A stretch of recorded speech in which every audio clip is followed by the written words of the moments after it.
Yeah, I'm super excited to be here. I know the work that Apollo are doing with the road to Old Trafford. I think it's a great opportunity for these guys to really showcase the talents, and Apollo have given them a platform to follow the dreams, and that dream is hopefully playing at Old Trafford. And it's amazing to come down and get a taste of the culture, to see these players close and personal, and hopefully watch one of the team progress to the final and see them at Old Trafford in June. How do you feel about our Indian football players?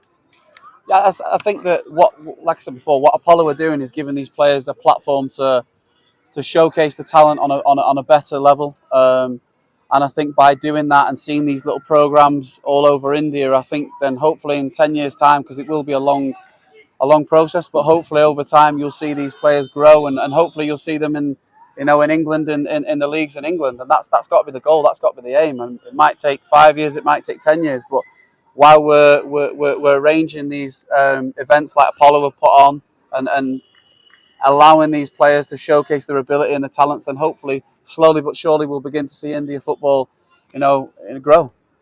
Your tips about Say that again, sorry. So the grassroots. So for us at Apollo Tires, building a sports ecosystem is very important to drive performance in the country.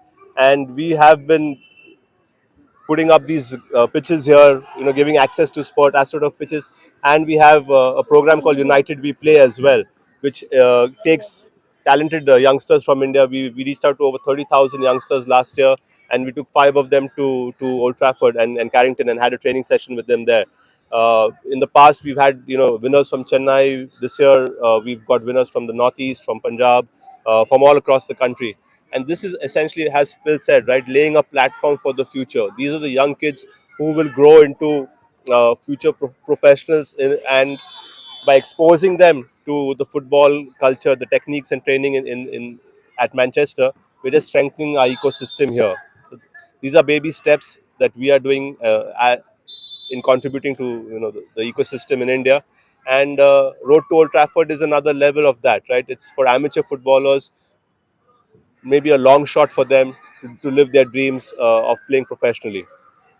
the amateur football players where they are lagging, where they are amazing. I don't think it's not about lagging. It's about over a period of time we have seen football in India develop, right? And the guys who are playing here, I won't say kids because all of them are 18 plus. The young adults who are playing here have probably just come a little late to the development of what has happened, to benefit from the development that has happened over the last few years in Indian football. Um, so it's a process. There's nothing. It's all about timing and getting there at the right time. I think when you see how big cricket is over here in the IPL is crazy.